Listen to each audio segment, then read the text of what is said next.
Matapos mag-sparring ang dalawa sa loob ng Void ay nagpasalamat si Chu Ziyu sa kanyang master dahil tinanggap ng kanyang master ang kanyang imbitasyon na makipag-sparring sa kanya kanina.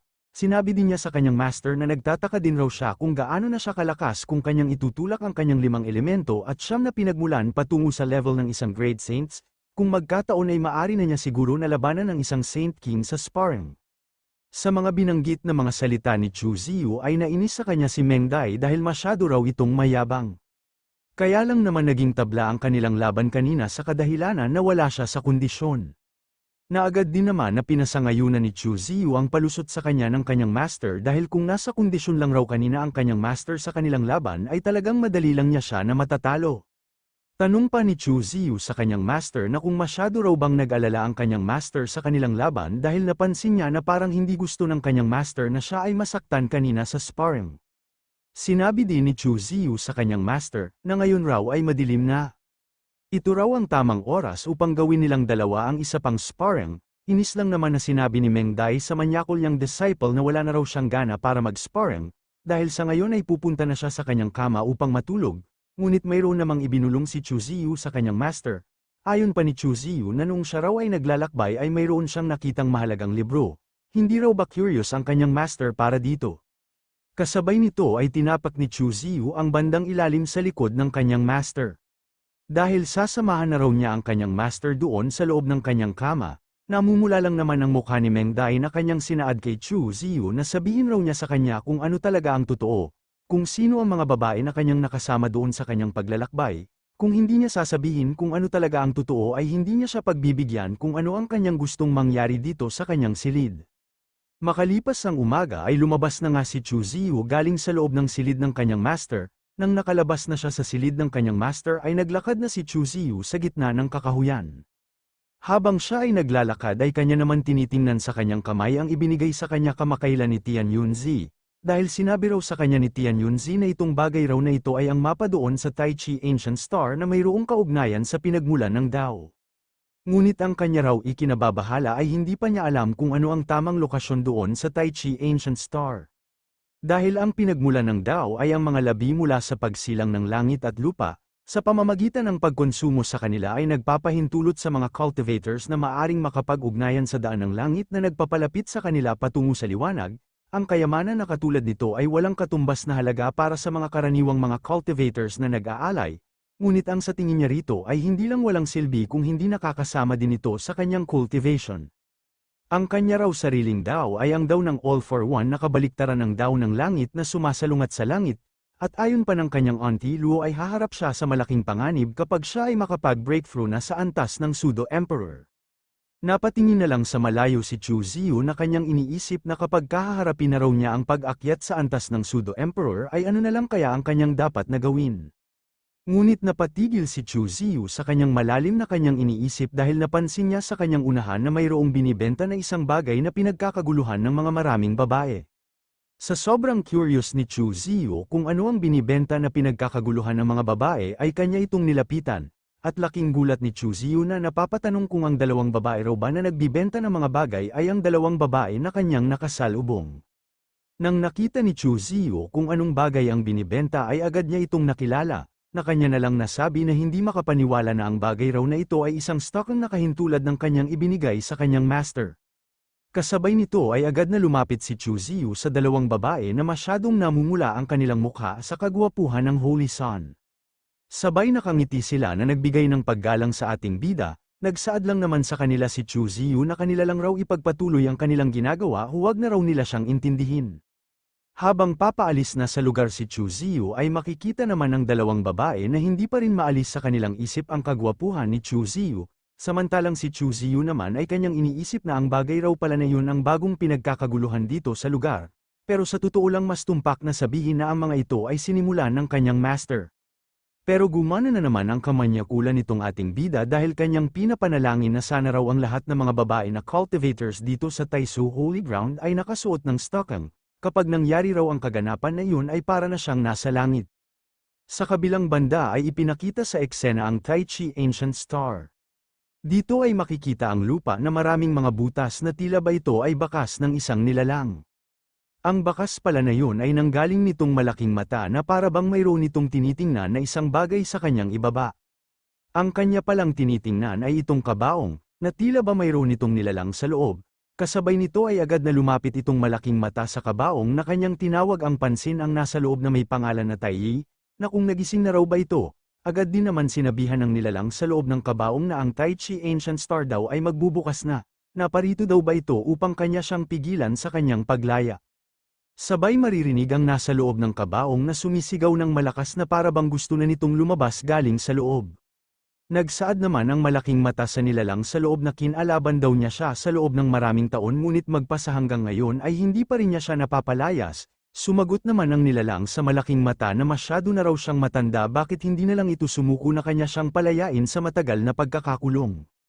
At balik naman tayo sa Taisu Holy Ground sa likod ng kabundukan sa Yun Sia Peak, makikita dito ang dalawang magkasintahan na naglalakad sa gubat, at mayroong ipinakitang bagay si Meng Dai kay Chu Ziyu. Sinabi pa niya na ang Tai Chi Ancient Star ay magbubukas na, siya raw ay pupunta din doon kasama ang ibang mga Great Saints, kung kaya kunin niya itong talisman upang pag nandoon na sila ay madali na lang niya siyang matatawagan. Dagdag pa ni Meng Dai sa ating bida na hindi lang raw mga halimaw ang kanyang makakaharap doon dahil makakaharap din niya doon ang mga katutubo na nagmula mismo sa Tai Chi Ancient Star kaya huwag niya silang maliitin, at isa pa maraming mga mapanganib na lugar doon at mga nagsikalat na mga bitag. Maaring mayroon nga siyang sapat na kapangyarihan pero palagi pa rin itong mag-ingat. Nakangiti lang naman na sinabihan ni Chu Ziyu ang kanyang kasintahan na huwag na raw itong mag-alala sa kanya doon, ano na lang kaya kung gagawin muna nila ang kanilang madalas na ginagawa bago siya umalis. Namumula lang naman ang mukha ni Meng Dai na kanyang sinagot si Chu Ziyu na ano raw bang kahibangan ang kanyang pinagsasabi, na gawin muna nilang dalawa ang bagay na yun kahit sa gitna ng sikat ng araw. At isa pa baka mayroon makakita sa kanilang dalawa na ginagawa ang ganoon na bagay. Hindi naman nakinig si Chu Ziyu sa paliwanag sa kanya ng kanyang kasintahan bagkos kanyang idinikit sa kanyang katawan ang malaking pakwan ni Meng Dai, dahil gusto raw niya na maramdaman muna ang katawan ng kanyang master. Hindi naman nakasalita si Meng Dai sa kagustuhan ni Chu Ziyu pero mahahalata naman sa kanyang mukha na gusto din ito na magpatuhog sa kanyang manyakol na disciple kahit sa ganitong sikat ng araw. At agad na binago ni Meng Dai ang kanilang pinag-usapan na kanyang sinaad kay Chu Ziyu na mayroong mahinhin na boses na huwag raw siyang mamatay doon. Sa sinabi ni Meng Dai sa kanyang minamahal ay agad na ipinitik ni Chu Ziyu ang kanyang noo upang mahimasmasan nito, dahil sa tingin raw ba ng kanyang master na para lang siyang langgam doon. Kasabay nito ay mayroong ibinigay na bagay si Meng Dai kay Chu Ziyu, kunin raw niya ito dahil ang bagay na ito ay malaki ang maitutulong sa kanya kapag kanyang kinakailangan. Tanong pa ni Chu Ziyu sa kanya na kung ano naman raw itong kanyang ibinigay. Ipinaliwanag naman ni Meng Dai kung ano itong kanyang ibibigay, dahil ito raw ay mayroong dakilang Middle Saint Stage Corp sa loob, at maaari din niya itong makontrol sa pamamagitan ng kanyang isip, ito din ay matibay na kayang magsakripisyo para sa kanya. Ngunit sinaad lang naman sa kanya ni Chu Ziyu na ang kanya raw konstitusyon ay umabot na sa higit pa sa kumpleto, bukod pa doon ay mayroon naman siyang Z-secret technique, kung kaya ang bagay na kanyang ibibigay sa kanya ay walang pakinabang, kaya itago na lang ito ng kanyang master. Pahabol pa na sinabi ni Meng Dai kay Chu Ziyu na kung ganoon ay kapag dumating na siya doon sa Tai Chi Ancient Star ay huwag niyang kalimutan na tawagan ang kanyang mga kasama at iwasan din niyang maglakbay doon nang siya lang mag-isa, at sa ngayon ay mauuna muna siyang aalis sa kanya. Makalipas ang ilang sandali ay dumating na si Chu Ziyu kung saan ang kanyang tinutuluyan. Dito ay makikita na tinawag siya ng kanyang auntie Luo dahil lumapit raw ito sa kanya. Nang nakalapit na si Chu Ziyu sa kanyang auntie Luo ay nakangiti naman niya itong tinanong kung ano raw ba ang problema. Mayroon namang ipinakita si White Luo na dalawang bagay kay Chu Ziyu dahil kunin raw niya ito. Nang kinuha na ni Chu Ziyu ang dalawang bagay ay kanyang tinanong ang kanyang auntie Luo na kung ano raw ba ito. Seryoso naman na sinabi sa kanya ni White Luo na alam raw niya na nagbago na ang batas sa kalangitan dahil maging ang mga pseudo-emperor ay kanilang pinipigilan, kung kaya bago raw na silang kanyang lakas ay nag-iwan muna siya ng dalawang bagay katulad nitong dalawang jade token na naglalaman ng makapangyarihan na teknik. Masyado naman nagulat si Chu Ziyu nang ipinaliwanag na sa kanya ng kanyang auntie Luo kung paano gamitin itong kanyang ibinigay na jade tokens, dahil kapag gagamitin raw niya ito ay maaari niyang mabigyan ng sugat ang isang pseudo-emperor o baka kanya pang mapatay. Sa nalaman ni Chu Ziyu ay kanya na lang nasabi na itong nilalaman raw na teknik nitong tokens ay masyadong makapangyarihan. Dagdag pa sa kanya ng kanyang auntie Luo na ang depensibong teknik raw na ito na kanyang tinatakan ay hindi mababasag ng kahit sinuman, Maliban na lang kung isa sa pinakamalakas na antas na pseudo-emperor ang sumubok nito, matapos nitong maisa aktibo, ngunit huwag niyang kalimutan na gagana lang ito sa loob ng 15 minuto. Dahil sa makapangyarihan na teknik na ibinigay ni White Luo sa ating bida ay agad na hinalikan ni Chu Ziyu si White Luo, sinaad pa sa kanya ni Chu Ziyu na siya raw ay kanyang tunay na auntie. Sa biglaan na paghalik ni Chu Ziyu sa pisngi ni White Luo ay natulala na lang ito na hindi niya alam kung ano itong kanyang nararamdaman matapos binigyan siya ng halik nitong manyakol nating bida. Ngunit makikita naman si Violet Luo na masyadong nainis sa biglaan na paghalik ni Chu Ziyu kay White Luo na parang gusto na niyang pumalit sa katawan ni White Luo upang kanyang bigyan ng malakas na suntok si Chu Ziyu.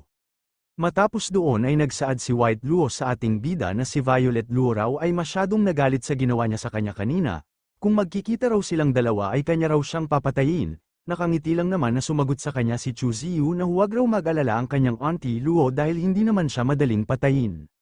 Dako naman tayo sa Tai Chi Ancient Star, makikita dito sa lugar ang isang magandang tanawin na mayroong malaking lawa na pinapalibutan ng maraming mga halaman at matataas na mga kahoy, at dito ay makikita natin na dumating na si Chu Ziyu sa loob ng Tai Chi Ancient Star.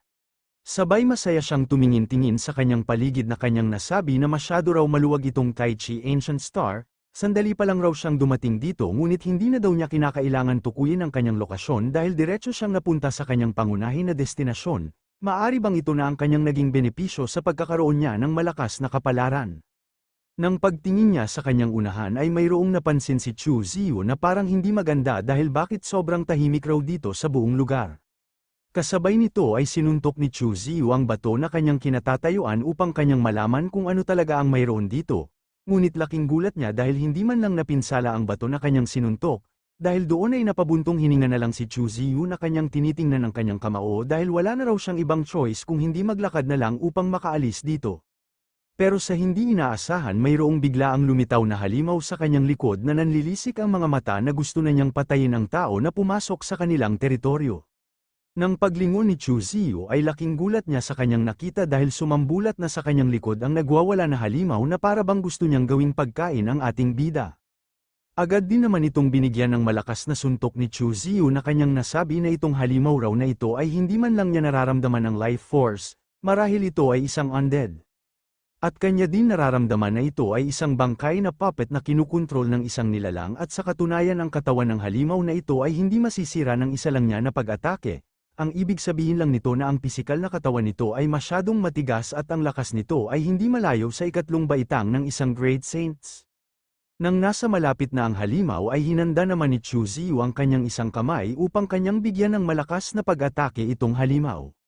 Sa pangyayari na ito ay makikita na ibinagsak ni Chu Ziyu ang halimaw sa lupa ng napakalakas. Matapos bigyan ng malakas na pag-atake ni Chu Ziyu ang halimaw ay seryoso niya itong tinitingnan habang nakabulagta sa lupa.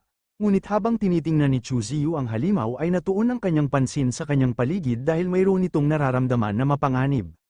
Dahil pala sumambulat sa buong paligid na siya ay napapaligiran na ng maraming mga halimaw, sa nakita ni Chu Ziyu na napapalibutan na pala siya nitong mga undead ay makikita sa kanyang mukha na lumabas ang pawis dahil hindi raw niya inaasahan na ang lugar pala raw na ito ay pugad nitong mga unggoy na undead. Kasabay nito ay wala nang nagawa si Chu Ziyu kung hindi mabilis na tumakbo upang hindi siya pagfiestahan nitong mga nakapalibot sa kanya na mga halimaw na kanyang nasabi na mabuti na lang raw kanya nang naperpekto ang Z-Secret Technique bago siya dumating dito sa Tai Chi Ancient Star kung hindi siguradong mamamatay siya sa mga kamay nitong mga halimaw. Ngunit habang tumatakbo si Chu Ziyu ay mayroon siyang nararamdaman sa hindi kalayuan sa kanya na isang sword shi, sabay kanyang tiningnan ang kanyang mapa dahil ang kanya raw nararamdaman na sword shi ay nasa isang isla. Sa nakita ni Chu Ziyu sa kanyang mapa ay napatigil siya sa kanyang pagtakbo na napapatanong kung ano raw bang nangyari sa lawa bakit bigla na lang itong naglaho. At mas lalo siyang nagulat dahil bigla na lang nagbago ang kanyang buong paligid maging ang mga halimaw na humahabol sa kanya ay naglaho. Sa pangyayari ay napatingala na lang siya sa kalangitan dahil masyado raw kakaiba ang ihip ng hangin dito. Habang naguguluhan pa si Chu Ziyu kung ano talaga ang nangyari ay sa kanya naman likod ay mayroong isang pusa ang nakamasid sa kanya na nasabi nitong pusa na sa wakas ay nahanap na niya siya. Kasabay nito ay napalingon si Chu Ziyu sa kanyang likod dahil bigla na lang tumalon ng isang pusa galing sa puno, at nang lumapag na siya sa lupa ay bigla na lang nagbago ang anyo nito na mayroong makinis na mga hita ng isang babae, at nagsaad siya kay Chu Ziyu na huwag raw siyang matakot sa kanya dahil siya lang naman ang nagbabantay dito sa gubat. Kung gusto raw niyang makaalis dito ay kinakailangan niya ang kanyang tulong. Kasabay nito ay agad na tumalon ng babae na pusa sa ating bida na para bang balak niyang gahasain si Chu Ziyu. Nasabi na lang ni Chu Ziyu sa kanyang sarili na hindi raw niya inaasahan na mayroon palang babae na pusa dito sa Tai Chi Ancient Star. Sabay bumahing si Chu Ziyu na kanyang tinanong ang babae na paano raw ba siya makakaalis dito sa gubat. Sinabi lang naman sa kanya nitong babae na pusa na kung ang ibig raw ba niyang sabihin hindi niya alam kung nasaan siya ngayon.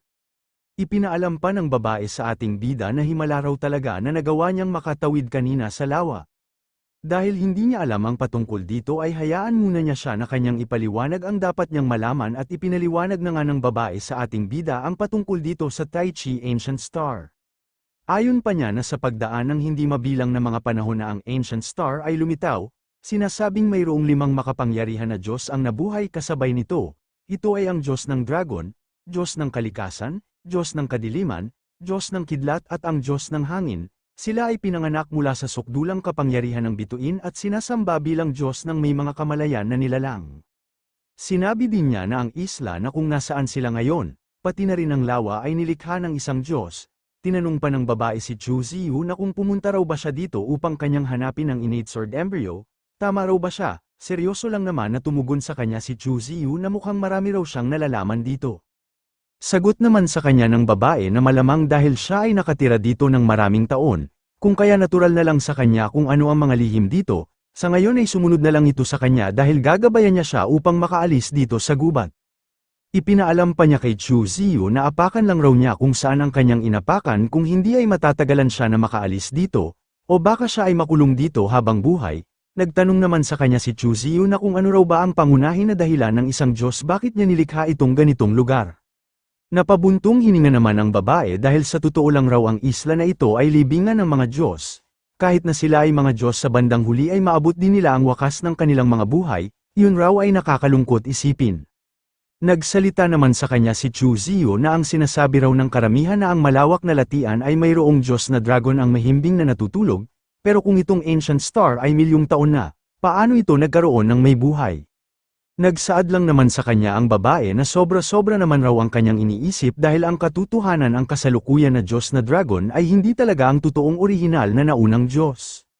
Dahil noong bumagsak ang Dragon God ang kanilang diwa at cultivation maging ang mga pamana ay unti-unting naipon at sa huli nabuo ang isang itlog ng dragon na nabigyan ng bagong buhay, kaya ipaliwanag niya sa kanya na ang kasalukuyan na dragon ay katulad pa rin ba ng nauna. Pero ganito naman talaga ang paraan ng mga dragon na ang kanilang lahi at diwa ay patuloy na ipinapasa sa ibang henerasyon. Sa paliwanag ng babae ay nagsaad sa kanya si Chu Ziyu na kanya na raw naiintindihan. Matapos ipinaliwanag ng babae ang patungkol sa Dragon God ay nagpatuloy na nga ang dalawa sa paglalakad sa gitna ng gubat. Makalipas ang ilang sandali ay itinuro ng babae ang malaking bundok na kanilang nakikita. Dahil sa bundok raw na iyon ang isang alaala ng Wild God kung saan ang kanilang katawan ay naging bahagi ng kalikasan, tinanong naman ni Chu Ziyu ang babae na kung nandoon din daw ba ang sword embryo. Namasaya naman na pinasangayunan ng babae ang katanungan ni Chu Ziyu dahil nandoon daw yun sa gitna ng bundok, yun ay nakalagay sa isang altar. Sa ibinigay na mga impormasyon ng babae ay hinawakan ni Chu Ziyu ang mukha ng babae na kanya itong tinanong na kung dinala raw ba niya siya dito upang makuha ang innate sword embryo, na pinasangayunan naman ng babae dahil yun naman talaga ang kanyang misyon. At agad niyang dinilaan ang katawan ni Chu Ziyu na kanyang binalaan na ang pagkuha raw sa sword embryo ay hindi magiging madali, dahil ang bundok na kanyang pupuntahan ay mayroong 3 mga pagsubok. Ang una ay susubukan ang kanyang sword intent at ang pangalawa ay susubukan ang kanyang lakas sa pakikipaglaban, at ang pangatlo ay matapos lang niya ang unang pagsubok at pangalawang pagsubok ay doon na niya malalaman kung ano talaga ang pangatlong pagsubok. Sinabi din niya sa ating bida na masyado na raw siyang maraming nabigay sa kanya na mga impormasyon, paano raw ba siya magpapasalamat sa kanyang ibinigay sa kanya na tulong. Nagtanong naman sa kanya si Chu Ziyu na kung ano naman raw ang kanyang gusto bilang kanyang pasasalamat. Namumula lang naman ang mukha ng babae na siya raw ay matagal na muhay dito ng mag-isa na masyadong boring. Balak raw niya sana na magpatuhog sa ating bida bago siya pumunta doon. Sa kahilingan ng babae ay hinigpitan ng ating manyakol na bida ang kanyang paghawak sa katawan nitong babae na balak din na kanyang diligan itong babae. Sinaad pa sa kanya ni Chu Ziyu na kung ganoon raw talaga ang kanyang gusto ay ngayon na mismo ay kanila nang sisimulan habang makikita naman itong manyakol na babae na hindi na makapaghintay dahil masyado na raw makatiyang sa kanya. Makalipas ang ilang oras ay natapos na si Chu Ziyu na kanyang tinikman ang iniingatan na kayamanan nitong manyakol na babae, samantalang makikita itong babae na kanya pa rin iniisip ang laki ng pamalo ng ating bida noong pinasok sa kanyang bibig. Sa tagal raw na taon niyang namuhay dito ay ngayong araw daw ang pinakamasaya na nangyari sa kanyang buhay.